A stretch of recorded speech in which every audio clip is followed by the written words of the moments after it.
अस्सलाम वालेकुम। आज के टॉपिक में मैं आपको बताऊंगा कि लोड बैलेंसिंग क्या होती है और ये क्यों जरूरी है। अब जितनी भी बड़ी बड़ी एप्लीकेशंस हैं, आपके पास अमेज़न है, आपके पास फेसबुक है, यूट्यूब है, लिंक्डइन है, इंस्टाग्राम है, अब ये कैसे पावरफुल है और फास्ट रिस्पॉन्सिव है। अभी जितनी भी मैंने आपको एग्जाम्पल बताई है, जो भी वेबसाइट्स आती है एग्जाम्पल में, हर वेबसाइट के ऊपर 1 सेकंड में मिलियंस ऑफ रिक्वेस्ट इनके सर्वर के ऊपर जा रही होती हैं। अब सर्वर इस चीज को किस तरह हैंडल करता है वो मैं आपको बताऊंगा, जिसका नाम है आज लोड बैलेंसिंग। तो लोड बैलेंसिंग कैसे हम करते हैं। फर्स्ट करें, हमारे पास डिफरेंट डिवाइसेस हैं। हमारे पास डिवाइस 1 है, ये हमारे पास डिवाइस 2 है, ये हमारे पास डिवाइस 3 है।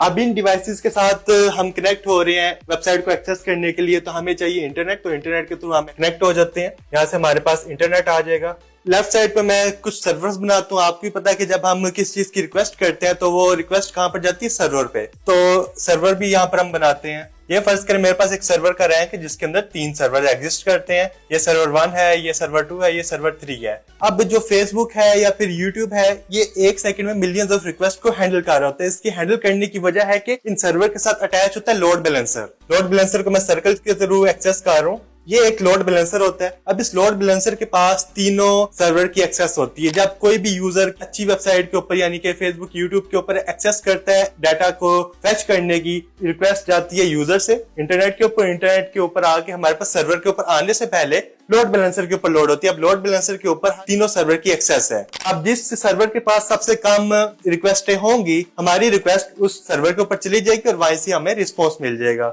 यूं कह लें आप, फॉर एग्जांपल यूजर 1 ने रिक्वेस्ट भेजी है, यूजर 2 ने या यूजर 3 ने, तो जिस पर्सन की भी रिक्वेस्ट की है तो पहले लोड बैलेंसर को मिलती है। लोड बैलेंसर के पास होते हैं तीनों की एक्सेस। अब जिसके पास सबसे कम रिक्वेस्ट गई है, जो लोड बैलेंसर है हमारी रिक्वेस्ट उस सर्वर की तरफ भेज देगा और हर सर्वर के साथ सेम डेटाबेस अटैच होती है। इसलिए कोई भी सर्वर हम एक्सेस करते हैं लोड बैलेंसर के थ्रू, तो हर सर्वर के अंदर डेटाबेस का रेप्लिका है। और यही वजह है कि आपकी जो बड़ी बड़ी एप्लीकेशंस हैं, आपकी फेसबुक है, यूट्यूब है, ये इसी तरह कामयाब है। ठीक, आज के लिए इतनी। और लोड बैलेंसर के एडवांस फीचर्स हैं वो आप कमेंट सेक्शन में हमें बताइएगा। Thank you.